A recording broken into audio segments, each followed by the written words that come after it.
औज़ुबिल्लाहि बिस्मिल्लाहिर्रहमानिर्रहीम। अस्सलाम वालेकुम वरहमतुल्लाहि वबरकातुहू। Welcome to your C++ journey with 7 scribe. Dear viewers, हमने पिछली बार देखा था वन वे सिलेक्शन और टू वे सिलेक्शन। आज के हमारे इस लेक्चर में हम देखेंगे मल्टीपल सिलेक्शन को। यानी पिछली दफ़ा हमने जब देखा तो हम इफ़ एल्स स्टेटमेंट का यूज़ कर रहे थे, उसमें हम दो चीज़ों को डील कर रहे थे एट ए टाइम। एक हमारे पास कंडीशन था, अगर वो कंडीशन फुलफिल नहीं होता तो उसके अल्टरनेटिव में हमें एक और कंडीशन या एक और पाथ हमें मिल रहा था। आज के इस लेक्चर में हम देखेंगे कि हमने अपने रियल लाइफ में अगर हम देखें तो हमें मुख्तलिफ सिचुएशन में आपको मल्टीपल कंडीशंस को डील करना पड़ता है। तो आज हम देखेंगे उन मल्टीपल कंडीशंस को हम प्रोग्रामिंग में कैसे डील करते हैं। लेट्स से अगर हम एग्जांपल ले लें तो ग्रेडिंग सिस्टम का, जो ग्रेडिंग सिस्टम हम अपनाते हैं, जो इस्तेमाल करते हैं, उसमें हमें डिफरेंट कैटेगरीज हम बनाए हुए होते हैं। उसमें 90% से ज़्यादा हो तो अलग ग्रेड मिलेगा, 80% से ज़्यादा हो तो अलग ग्रेड मिलेगा, या 70% से 80% के दरमियान हो तो अलग ग्रेड मिलेगा। तो उसमें मल्टीपल सिचुएशंस आ रहे हैं, मल्टीपल कंडीशंस आ रहे हैं, उसको आपने डील करना है। तो आज हम देखेंगे उसको कैसे डील करते हैं। अगर हम उसको इम्प्लीमेंट करने की कोशिश करें इफ़ स्टेटमेंट की मदद से, तो वहाँ पे आपको एरर मिलेगा। आपको जो इंटेंडेड आपको उसका आउटपुट आपको नहीं मिलेगा, आप जो आउटपुट चाहता है वो आपको नहीं मिलेगा। और इफ़ एल्स की फॉर्म में अगर आप उसको इम्प्लीमेंट करने की कोशिश करें तो तब भी आप वो इम्प्लीमेंट नहीं कर सकता, क्योंकि इफ़ एल्स हम तब इस्तेमाल करते थे जब हमारे पास दो चीज़ें हों। यानी एक चीज़ अगर फुलफिल ना हो तो दूसरा एक चीज़ हो, लेकिन हमारे पास अब क्या है, मल्टीपल चीज़ें हैं। तो उसको हम आज देखेंगे। तो उसको सॉल्व करने के लिए, उस प्रॉब्लम को ओवरकम करने के लिए हम इस्तेमाल करते हैं मल्टीपल सिलेक्शन। तो उसका जनरल सिंटैक्स अगर मैं लिखूं तो कुछ इस तरह से है, इफ़, फिर इधर आएगा कंडीशन 1, फिर उसने एवेलुएट होना है इस कंडीशन ने। अगर ये कंडीशन फुलफिल होता है तो इसका जो स्टेटमेंट है इसकी बॉडी के अंदर, इफ़ क्लास के अंदर उसने चलना है। ठीक है। अगर ये कंडीशन फुलफिल नहीं होता, लेट्स से चूंकि हमारे पास इसमें मल्टीपल चीज़ें आ रहे हैं, तो क्या आएगा, इधर नेक्स्ट कंडीशन पे आएगा, दूसरा कंडीशन चेक करेगा। उसके लिए हम इस्तेमाल करते हैं कीवर्ड एल्स इफ।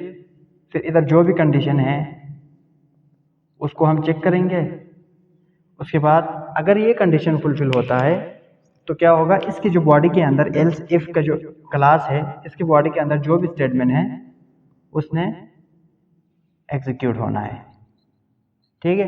इसी तरह से आप मल्टीपल एल्स इफ लिख सकते हैं। इससे नीचे आप जितना आपके पास कंडीशन मौजूद हो उतना आप एल्स इफ लिखते जाएंगे। एल्स इफ लिखा, दोबारा इधर कंडीशन आया, इसका स्टेटमेंट आया, दोबारा लिखा। इसी तरह लिखते लिखते जब आप लास्ट पे पहुंचेंगे तो आपके पास लास्ट पे, जब आप एंड पे आएंगे तो आपके पास कंडीशन ख़त्म हो जाएंगे। तो उधर एक डिफ़ॉल्ट कोई आपको सिचुएशन नज़र आएगा, उधर डिफ़ॉल्ट उसने चलना है, तो हम उधर क्या करेंगे, एल्स करेंगे।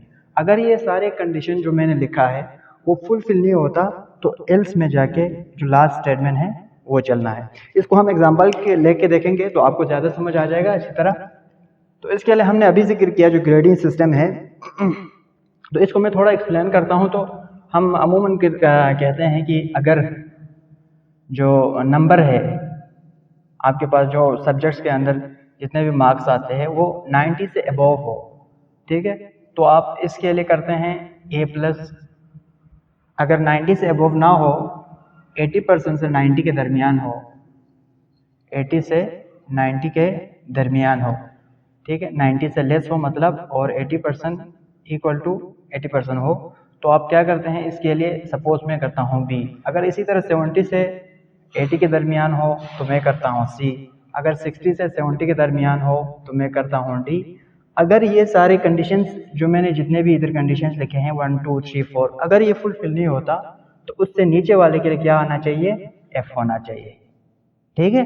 मतलब इससे जब आप 60% से नीचे जितने भी आएंगे तो उसके लिए ग्रेड मैंने F लगा दिया। इसको आप प्रोग्रामिंग की उसमें हम इसी जो सिंटेक्स को फॉलो करते हुए हम इसको इम्प्लीमेंट करने की कोशिश करते हैं। तो इसके लिए मुझे सबसे पहले चाहिए नंबर।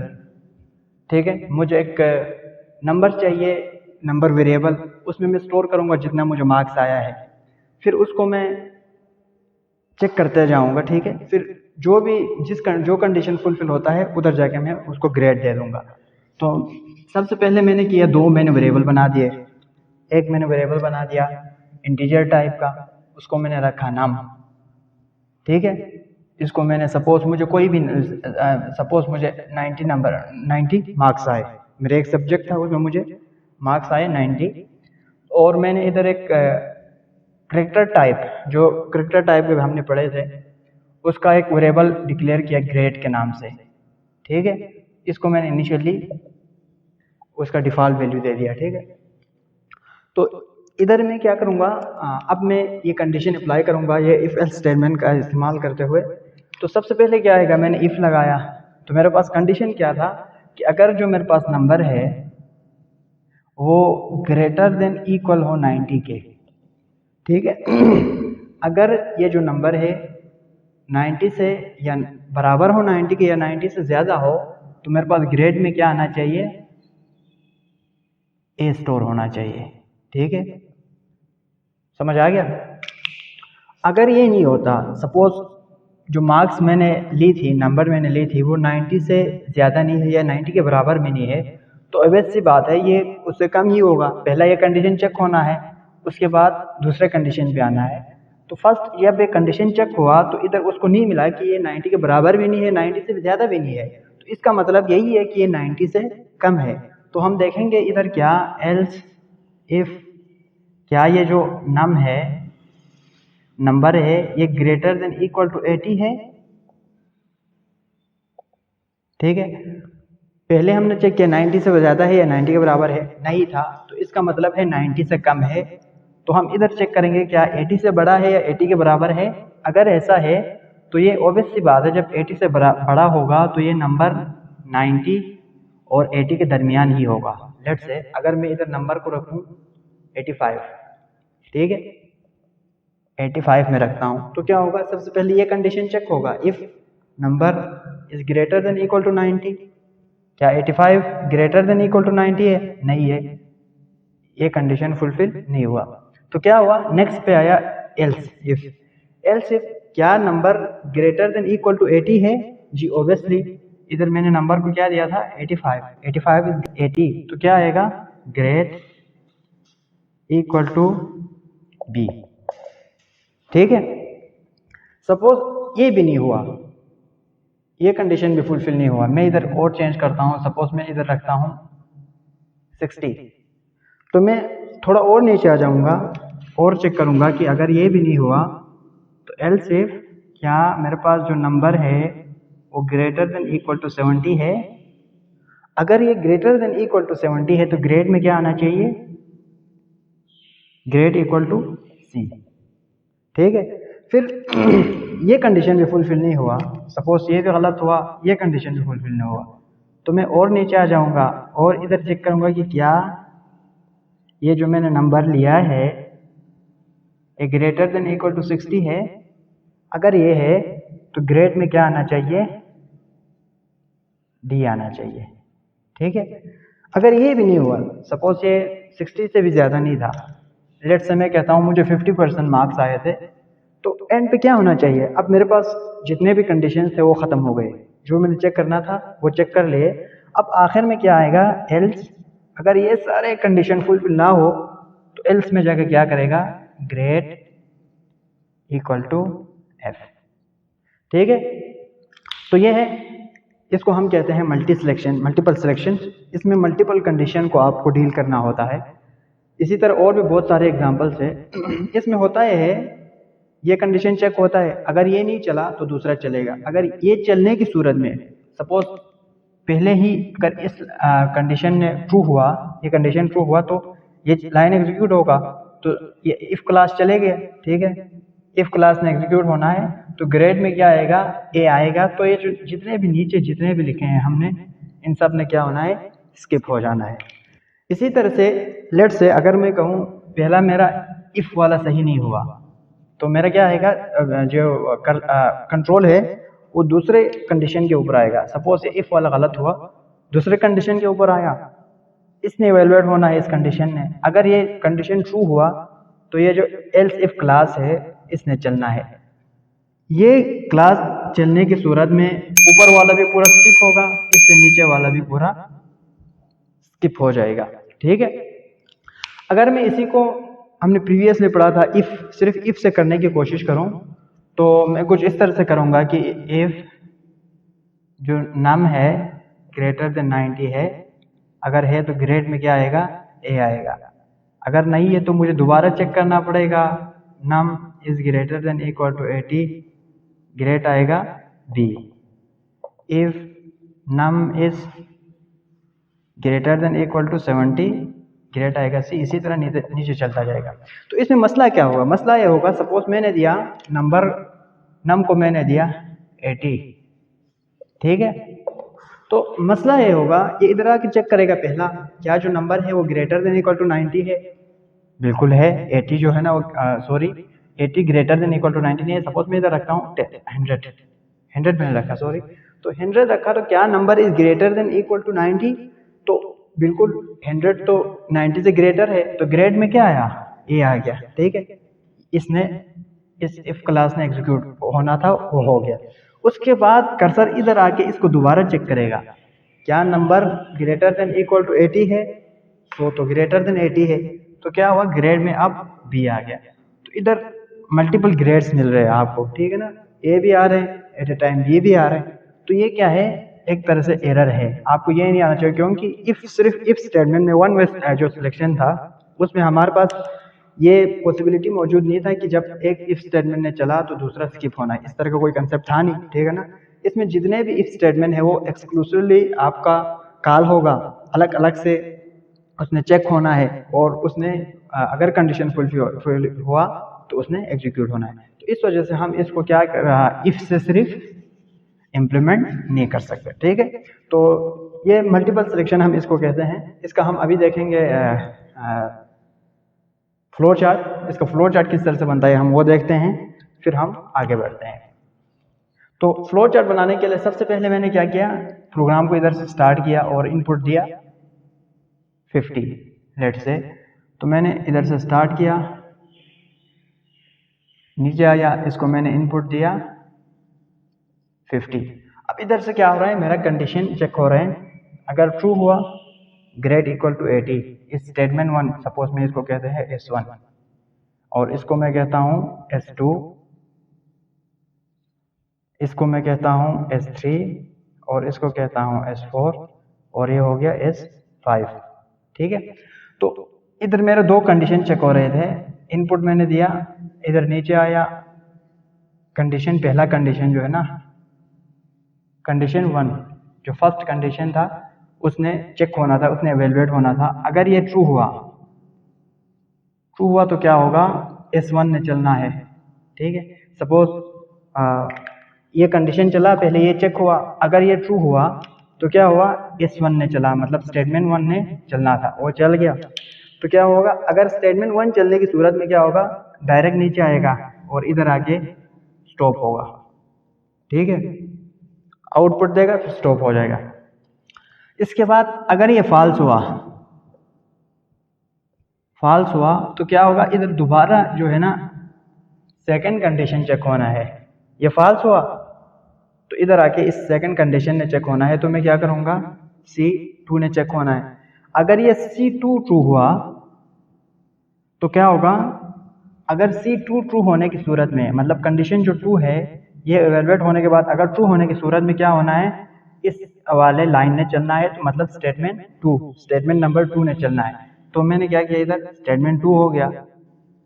स्टेटमेंट 2 चलने के बाद इससे नीचे जितने भी है उन सब ने स्किप होना है। आखिर में आपको क्या मिलेगा, सपोज मैं इधर लिखता हूँ आउटपुट। ठीक है, अगर ये भी फॉल्स हुआ, लेट से मैं कहता हूँ ये भी फॉल्स हुआ, तो नीचे आएगा, ये कंडीशन चेक होगा, तो इधर क्या होगा, दोबारा कंडीशन 3 चेक होगा। ठीक है, कंडीशन 3 मतलब लाइन नंबर इफ ये वाला चेक होगा। अगर इसने ट्रू होना है तो ये ट्रू होगा, तो इसका मतलब है ये स्टेटमेंट नंबर 3 चलेगा। ठीक है, यानी इस लाइन ने ट्रू हुआ, सपोज ये कंडीशन अगर एवेलुएट होने के बाद अगर ट्रू आपको आंसर आया तो ये वाला स्टेटमेंट चलना है। तो ये वाला स्टेटमेंट को हमने किया S3, तो S3 ने चलना है। S3 ने चलने के बाद आपका सीधा जो कर्सर है चलने के बाद बाहर आ जाएगा, ठीक है, ये सारे स्किप हो जाएगा। इसी तरह अगर ये फॉल्स हुआ तो दोबारा नीचे वाला कंडीशन चेक होगा। इसी तरह अगर ये ट्रू हुआ तो S4 चलेगा, ये इधर आ गया। अगर ये फॉल्स हुआ तो एंड पे जो एल्स का जो हमने लिखा था ये भी फॉल्स हुआ। अगर एंड पे जो हमने लिखा था एल्स में इसने चलना ही चलना है, तो इधर क्या करूँगा मैं S5 करके इसको मैं इधर से स्किप कर दूंगा, ठीक है। मैं इसको थोड़ा इस साइड पे लिखता हूँ ताकि इधर सपोज इसने फॉल्स हुआ तो मैं इधर आता हूँ तो दोबारा कंडीशन चेक होगा फॉल्स होने की सूरत में, ठीक है। इधर से अगर ट्रू हुआ तो मेरा चलेगा S4 और फिर ये नीचे आ जाएगा। अगर इधर से फॉल्स हुआ तो क्या होगा, S5 जो एंड पे था एल्स स्टेटमेंट के अंदर उसने चलना है, तो ये वो चलने के बाद स्किप हो जाएगा, ठीक है। तो ये था सारा जो है मल्टीपल सिलेक्शन के बारे में। अभी हम इसको सिस्टम के ऊपर इम्प्लीमेंट करके देखते हैं, फिर उधर से हम इसके मल्टीपल एग्जांपल भी करते हैं, फिर हम देखते हैं कि इसका आउटपुट हमें क्या मिलता है। अब हम सिस्टम के ऊपर देखेंगे, जो कंसेप्ट हमने बोर्ड के ऊपर समझा उसको इधर इम्प्लीमेंट करके देखते हैं।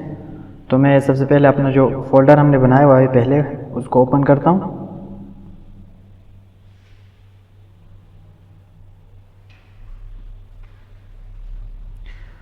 तो ये ओपन हो गया और इधर मैंने जो है ना ऑलरेडी एक फ़ाइल बनाया हुआ है assigngrade.cpp के नाम से, क्योंकि हमने उधर बोर्ड के ऊपर समझा था जो ग्रेडिंग का प्रोग्राम जो हम ग्रेड असाइन करने के लिए लिखते हैं, तो उसी लिहाज से मैंने नाम को भी उसी लिहाज से रखा है। तो इधर सबसे पहले हम करते हैं, हमारी आज का जो प्रोग्राम है ये यूज़र से कोई भी इनपुट लेगा। सपोज़ कोई जो नंबर उसने मार्क्स हासिल किए किसी भी सब्जेक्ट में, उसके बाद उस नंबर के बेस पे वो डिसाइड करेगा कि इस जो पर्टिकुलर यूज़र को ना, इस पर्टिकुलर स्टूडेंट को या जो भी हो उसको कितना कौन से ग्रेड देना है, कौन से ग्रेड असाइन करना है। तो आज का हमारा प्रोग्राम ये काम करेगा। तो सबसे पहले जो बात है, हमें चाहिए कि हम यूज़र से इनपुट लेंगे तो कोई ना कोई वेरिएबल चाहिए कि उस वैल्यू को स्टोर करने के लिए, ठीक है। तो उसके लिए मैंने एक वेरिएबल बना दिया नंबर के नाम से, ठीक है।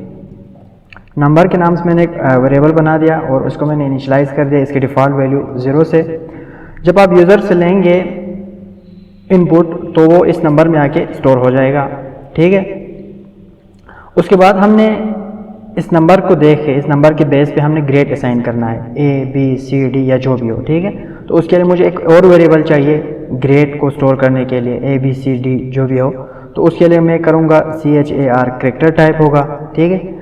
तो उसको मैं करूँगा ग्रेड मैंने नाम दिया और उसको मैंने इनिशियलाइज़ कर दिया इसी के डिफ़ॉल्ट वैल्यू से। इसमें जो कैरेक्टर टाइप की जो डिफ़ॉल्ट वैल्यू है वो इसमें आके स्टोर हो जाएगी, ठीक है। इसके बाद मैं नीचे आऊँगा, मैंने वेरिएबल्स बना दिए, कंटेनर्स मैंने तैयार कर दिए वैल्यू स्टोर करने के लिए। अब मैं यूज़र को एक प्रॉम्प्ट दूंगा कि प्लीज़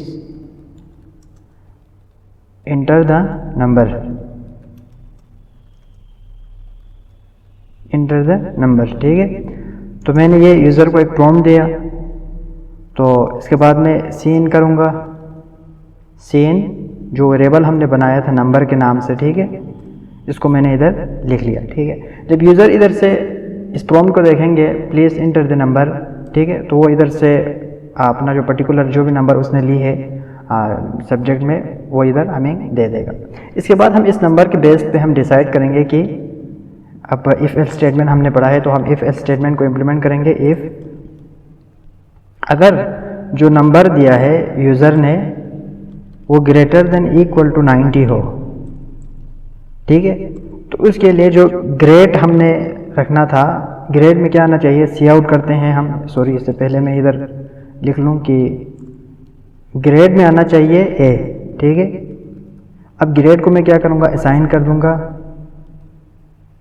ए ग्रेड, ठीक है। अब जो मैंने सिंगल कोट लगाया है, जब भी आप कैरेक्टर डेटा टाइप बनाते हैं तो कैरेक्टर वैल्यूज़ को स्टोर करने के लिए आप क्या करते हैं, सिंगल कोट इस्तेमाल करते हैं। इसके बगैर आप करेंगे तो ये आपको एरर देगा, ठीक है। ग्रेड को मैंने दे दिया ए, उसके बाद मैं स्क्रीन के ऊपर इसको प्रिंट कर दूंगा cout your grade is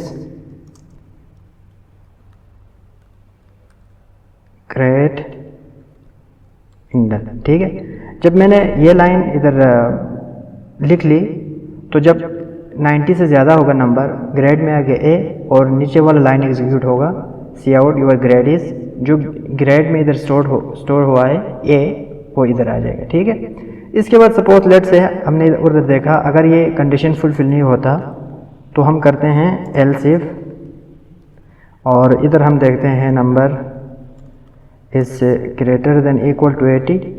ठीक है, इसी तरह हम करते जाते थे।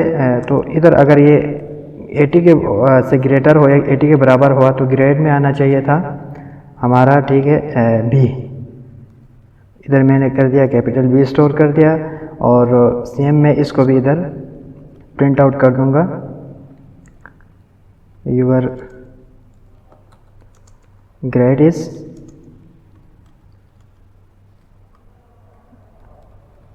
ग्रेट, फिर मैं कर दूंगा इंडल। ठीक है, यही प्रोसेस एंड तक चलेगा जब तक ये कंडीशंस हमारा ख़त्म नहीं होता। ठीक है, तो हमने 4-5 कंडीशन लिखे थे, हमने 60 तक चेक किया था, तो मैं इसी को रिपीट कर दूंगा नीचे। ठीक है, ये हो गया 80 के लिए, उसके बाद में ये हो गया 70 के लिए करूँगा, ये 60 के लिए करूँगा। ठीक है, तो मैं इधर वैल्यूज़ को चेंज कर दूँगा। हमने इधर पहले लिखा 90, फिर 80, फिर मैं इधर किया 70। क्या else if number is greater than 70, तो ग्रेट आना चाहिए सी। एल्स इफ अगर 70 भी नहीं होता, 70 से ग्रेटर भी नहीं होता, तो इधर हम करते थे 60, तो ग्रेट होना चाहिए डी। अगर ये भी नहीं होता तो एंड पे आखिर में जाके हमारे पास क्या आएगा, एल्स आ गया, तो इधर आएगा ग्रेट इक्वल टू, हमने कहा था इसके लिए हम एफ रखते हैं, तो सी आउट इधर हम करते हैं यूर ग्रेड इज, अब हम इधर ग्रेड जो भी इसमें के स्टोर होगा उसको प्रिंट आउट कर देंगे। ठीक है, तो ये हमारा प्रोग्राम इधर कंप्लीट हो गया। अब हम इसको एग्जीक्यूट करके देखते हैं, रन करके देखते हैं कि हमारे पास क्या आउटपुट आता है। ठीक है, हाँ, इसको मैं रन करता हूँ, तो इधर से मैंने न्यू टर्मिनल कर दिया। अब हम इसको रन कर दें,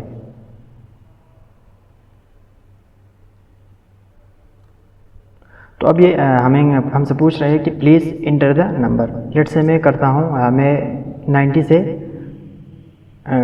पुट करते आता हूँ। ठीक है, पहले मैंने कर दिया 90,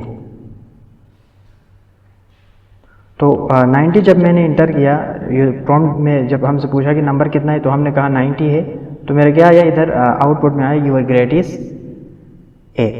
अब मैं इसको थोड़ा चेंज करके मैं कोई और वैल्यू दे दूँ, सपोज मैं दे दूँ इसको 80। अब हमारे पास आया यूर ग्रेड इज बी। ठीक है, इसी तरह इसको मैं 70 दे दूँ तो हमारे पास आएगा ग्रेड इज सी। अब मैं इसको देता हूँ 70, तो आइए ग्रेड इज सी। इसी तरह मैं अगर मैं इसको कोई 10 दे दूँ या 15 दे दूँ या 20 दे दूँ, 60 से अगर नीचे कोई वैल्यू अगर मैं दे दूँ तो मुझे आएगा ग्रेड इज एफ, क्योंकि हमने कहा था कि 60 से ऊपर जितने भी हैं उनके लिए हमने पर्टिकुलर ग्रेड असाइन की थी। जो ही 60 से नीचे होंगे तो हम इसको क्या करेंगे, एफ ग्रेड देंगे। तो सपोज मैं करता हूँ 50 मैंने किया, तो इधर आया योर ग्रेड इज एफ। तो ये था हमारा जो प्रोग्राम। अब इसमें एक गलती ये है, इनएफिशिएंसी ये है, अमूमन जो होता है ग्रेड जब हम असाइन करते हैं तो उसमें जो नंबर होता है वो 100 मार्क्स होते हैं, या डिफरेंट सब्जेक्ट डिफरेंट हो सकते हैं, लेकिन अमूमन जो होता है वो 100 मार्क्स होते हैं। लेकिन अगर मैं इधर 100 से ज़्यादा कोई मार्क्स दे दूं इसको, सपोज मैं दे दूं कोई 120, तब भी ये मुझे क्या देगा, ग्रेड ए देगा। ठीक है, ये इनएफिशिएंसी है हमारे प्रोग्राम के अंदर। हमें इसको भी रिस्ट्रिक्ट करना है कि आपका जो मार्क्स है, नंबर जो यूज़र ने देना है वो 100 से ज़्यादा नहीं होना चाहिए। ठीक है ना, तो इस कंसेप्ट को हम पढ़ेंगे हमारे अगले वाले लेक्चर में, उसमें हम पढ़ेंगे इस कंसेप्ट को हम कैसे डील करते हैं। तो आज का जो लेक्चर था हमारा यहीं तक था। इस पूरे लेक्चर के बारे में कोई भी पॉइंट आपको समझ नहीं आया तो कमेंट सेक्शन में ज़रूर बताना है। पूरे लेक्चर का जो नोट्स है हमारे वेबसाइट के ऊपर गिवन होगा। वेबसाइट का जो लिंक है वो डिस्क्रिप्शन में है, आप वहीं से एक्सेस कर सकते हैं। और जो हमारे आने वाली जो वीडियोस है उनको आप एक्सेस करने के लिए हमारे चैनल को आपने ज़रूर सब्सक्राइब करना है, ताकि जो आने वाली वीडियोस है वो आप तक पहुँचते रहे। Thank you so much.